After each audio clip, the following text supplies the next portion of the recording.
ఇప్పుడు ప్రశ్నారావణ్ భార్య నోరు తెరవాలి.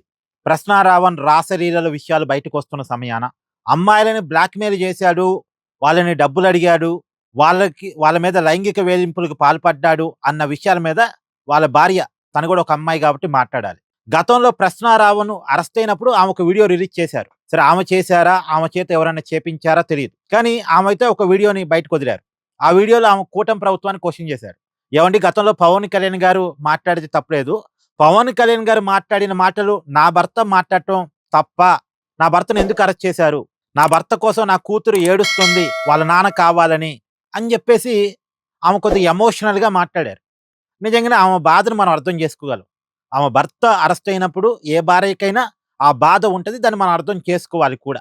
ఏన్ అందులోనూ వాళ్ళ కూతురు వాళ్ళ నాన్న అడుగుతుంది అన్న విషయాన్ని కూడా మనం ఇక్కడ అర్థం చేసుకోవాలి. కానీ ఇక్కడ రావణ్ ఎంత దుర్మార్గుడు అనే విషయాన్ని కూడా వాళ్ళ భార్య అర్థం చేసుకోవాలి. వాళ్ళ భార్య ఆవేదనని మనం ఎలా అర్థం చేసుకోవాలో, వాళ్ళ భార్య కూడా అర్థం చేసుకోవాల్సింది ప్రశ్నారావణ్ ఎంత దుర్మార్గుడు.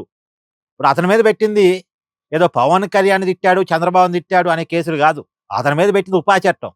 అంటే సంఘ విద్రోహ శత్రువుకి సపోర్ట్‌గా నిలబడ్డాడు. ఉగ్రవాదులకి సపోర్ట్‌గా నిలబడ్డాడు. మావోయిస్టులకి సపోర్ట్‌గా నిలబడ్డాడు. తీవ్రవాదానికి కూడా ఒక వాదం ఉందని మాట్లాడాడు. హ్మ్. హిడ్మాకి అనుకూలంగా వీడియోలు చేశాడు. మావోయిస్టులకి సింపథైజర్‌గా ఉన్నాడు. ఇది అతని మీద పెట్టినటువంటి ఉపా చట్టం కేసు. దీన్ని ఆమె అర్థం చేసుకోవాలి. పైగా అతని వీడియోలు ఆమె చూడాలి ఇప్పుడు. ఆమె చూస్తుందా లేదా నాకు తెలీదు వాళ్ళ భర్త వీడియోలు. కానీ చూడాలి. నాకు ఈ దేశం మీద ప్రేమ లేదు. ఈ దేశం మీద భక్తి లేదు. ఈ దేశం మీద ప్రేమ లేని వాడికి, ఈ దేశం మీద భక్తి లేని వాడికి వాళ్ళ కుటుంబం మీద ప్రేమ ఉంటదా? కుటుంబం మీద గనక ప్రేమ ఉండి ఉంటే ఇలా ఇతర అమ్మాయిలతో రాసలీలలు చేయటం వల్ల ఆ అమ్మాయిని బ్లాక్‌మెయిల్ చేస్తాడా? తనకు ఆల్రెడీ భార్య ఉంది, పిల్లలున్నారు. ఉన్నప్పుడు వేరే మహిళలతో తప్పు చేయటం. మళ్ళా తప్పు చేయటం మాత్రమే కాకుండా మళ్ళా వాళ్ళని బ్లాక్‌మెయిల్ చేయటం. ఇదెంత దుర్మార్గం?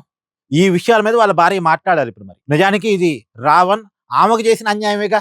ఇప్పటి వరకు మనం మాట్లాడుతుందేంది? ఈ సమాజానికి రావణ్ చేసిన అన్యాయం మీద మనం మాట్లాడుతున్నాం.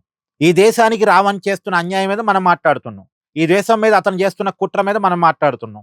హిందూ మతం మీద అతను చేసినటువంటి కుట్ర మీద మనం మాట్లాడుతున్నాం. అది మనం మాట్లాడదాం. వాళ్ళ భార్యకి చేసిన అన్యాయం మీద ఆమె మాట్లాడాలి. వేరే అమ్మాయిలతో తప్పుగా ప్రవర్తించడం, వేరే అమ్మాయిలని వేధించటం, తర్వాత వాళ్ళ ప్రైవేట్ వీడియోలు తీసుకొని వాళ్ళని బ్లాక్‌మెయిల్ చేయటం, ఇలాంటి విషయాల మీద ఇప్పుడు ఆమె మాట్లాడాలి. వాళ్ళ భర్త క్యారెక్టర్ మీద ఆమె మాట్లాడాలి ఇప్పుడు. సో, ఇదే నిజమైతే మాత్రం ఆమె మాట్లాడాలి. Please do like, share and subscribe this channel.